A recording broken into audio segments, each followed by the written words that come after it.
morning, friends.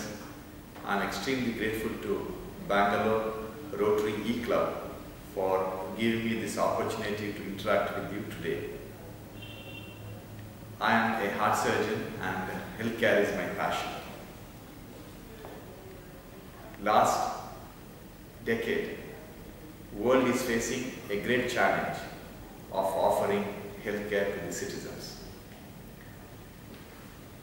Last 25 years I have been witnessing major changes happening in healthcare of United Kingdom, and after President Obama took over as the President of United States of America, other than a few bombs going on here and there, the only thing which gave him sleepless nights is the healthcare reforms. Why healthcare has become such a big issue? It's because healthcare is unaffordable. When I was a young man in the medical school, our policymakers, our teachers kept telling us that healthcare is expensive. It will remain expensive. But one day we will become a rich country and everyone can afford healthcare. And we believed that. When I grew up, I looked at the richest country in the world called America, struggling to offer healthcare to the citizens. All I want to explain to you is that country becoming rich doesn't get translated into affordable healthcare. We have to look at a different model of delivering healthcare. But this transformation will not happen unless the policymakers look at healthcare as the engine which will drive the world economy. You read and hear about any statements made by the policymakers. The statement is, burden of healthcare on the country is this many $1 billion. Cost on the healthcare is not a burden. It is a driver of the country's economy. Today, global healthcare and wellness industry is $4.5 trillion. It is the second largest industry in the world after agro industry. 20th century was driven by machines which address the human toil.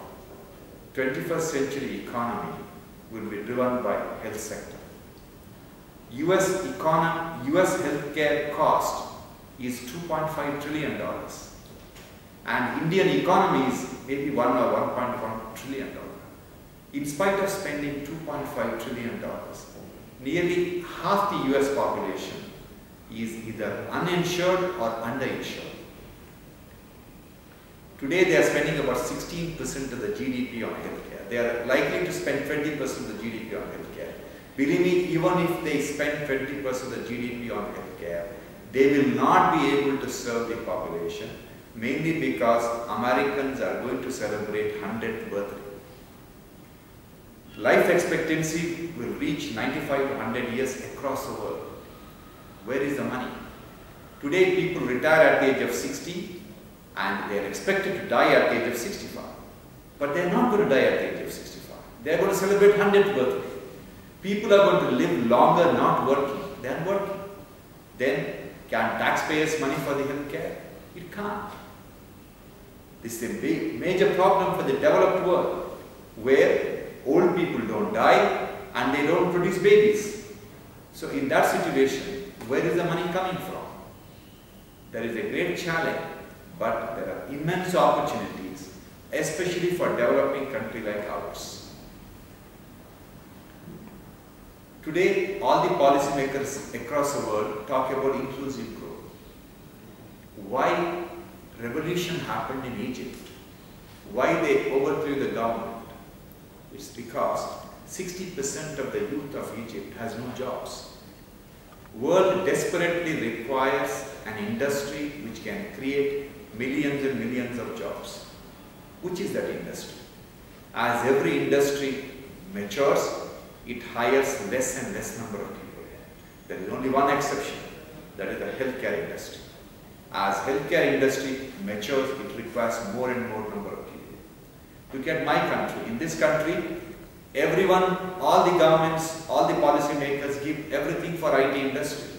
For $250,000 turnover in IT industry, they just need 5 to 10 people. For a $250,000 turnover in healthcare industry, we need 250 people.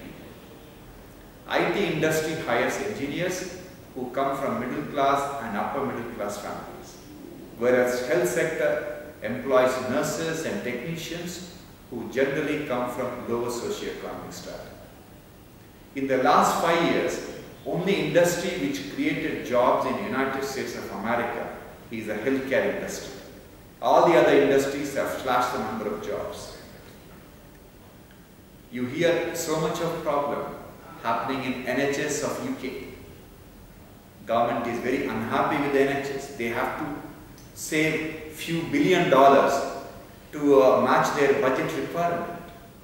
Recently, I was at the House of Commons and I had the opportunity to interact with all the policymakers of the United Kingdom. They kept talking about NHS inefficiency, waiting list, all kinds of problems, and the high cost. They want to slash the jobs, they want to save money. And I asked the policymakers one question. If you are so worried about NHS, think about a situation, you close NHS for 1 month. What are the consequences? They said, okay, if NHS closed, people are going to die. I said, nothing happens. People live for many years without hospitals. But if something happens to NHS, if you close NHS, the economy of United Kingdom will collapse. NHS distributes £5 billion of salary to 1.7 million households, where the employees can go to supermarket, buy the food, educate their children, buy the car and pay for the mortgage. NHS is the world's 3rd largest employer, and that is the main driver of United Kingdom's economy. So don't look at NHS as a burden, it is an asset. Now you try to see how you can utilize it so that it becomes efficient. For less money they can offer more service, and that is what is required, and that's what my country is trying to do. More for less. Let's come to my country and look at the health sector. 100 years after the first heart surgery, less than 10% of the world's population can afford heart operation. It's not more than 8 to 10%. You look at India, we need 2.5 million heart surgeries a year, and all the heart hospitals in the country put together perform less than 90,000 heart surgeries. Now what happens to the rest? They perish gradually over a period of time. This is the case with every secondary and tertiary level of healthcare.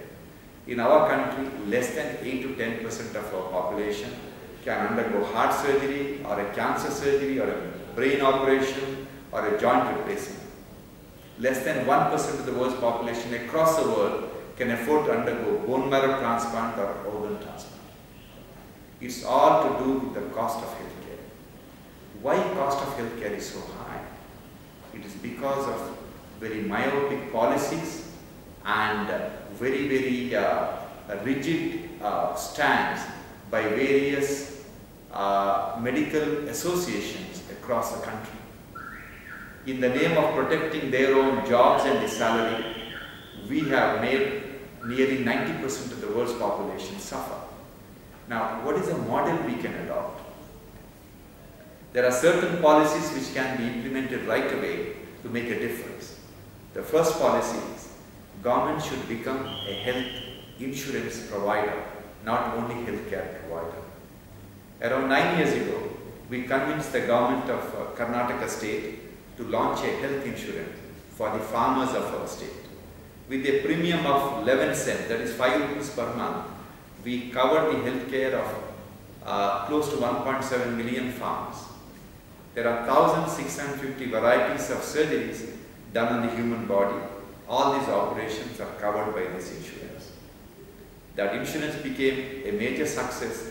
Today we have covered the life of more than 4 million farmers. Looking at the success of Yashaswini insurance, Tamil Nadu government launched an insurance called Kalangar insurance. Andhra Pradesh government launched an insurance called Rajiv Arogya Shri. Andhra Pradesh government launched an insurance called Rajiv Arogyashree, and Karnataka state government launched an insurance called Vajpayee Arogyashree. Politicians have realized that the best gift they can give to the vote bank is a health insurance. This can make a big difference to them in their effort to boost the image. I am convinced that across the country, all the governments will launch micro health insurance program for their citizens. I am convinced because politicians across the world do the right things for the wrong reasons. But when this major transformation happens, when 1.2 billion population has access to high-tech healthcare with the insurance cover, where are the hospitals? Are there that big infrastructure to manage these operations? Right now we don't, but we can. First of all, we should build large health cities with 3,000 to 5,000 beds, with 40 to 50 operation theatres, where more than 30 to 50 heart surgeries can be done every day. Similarly, similar number of eye operation or a cancer surgery can be done.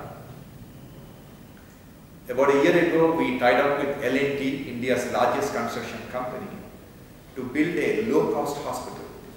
There are 100 towns in India with a population of 500,000 to 1 million. And in these towns, there are no heart hospitals or super specialty hospitals. L&T came up with a low-cost model wherein a 300-bed heart hospital with all the super specialty infrastructure can be built for less than $6 million. It is not only the cost of building the hospital, it can be built in less than 6 months because most of the building is prefabricated.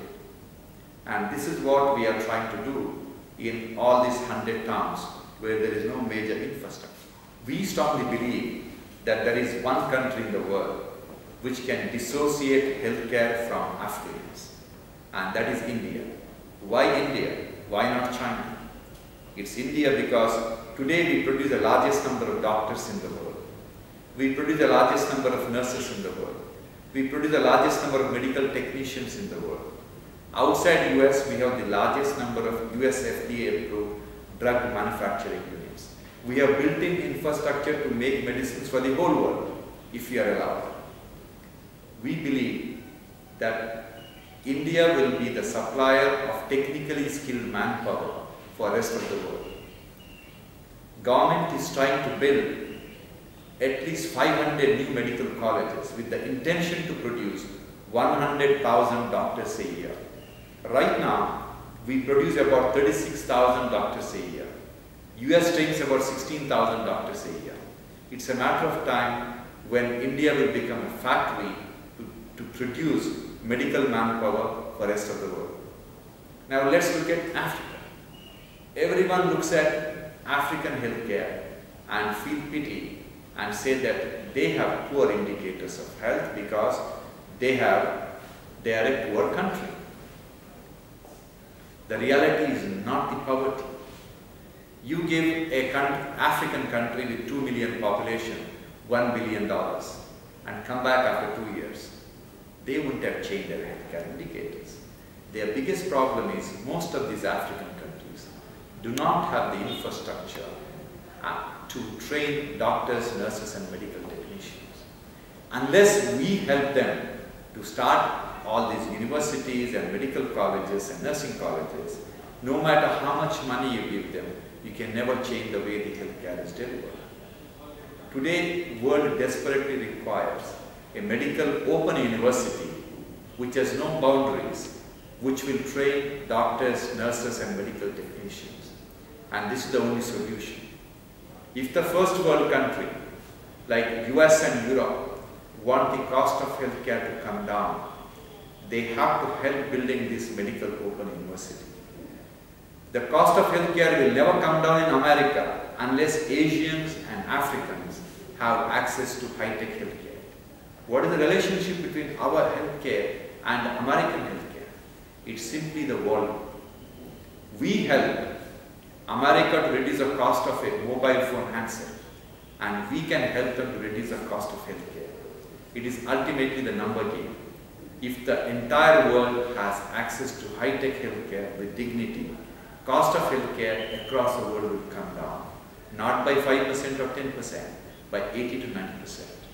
I am grateful to you for taking part in this meeting, and I wish you good luck. God bless.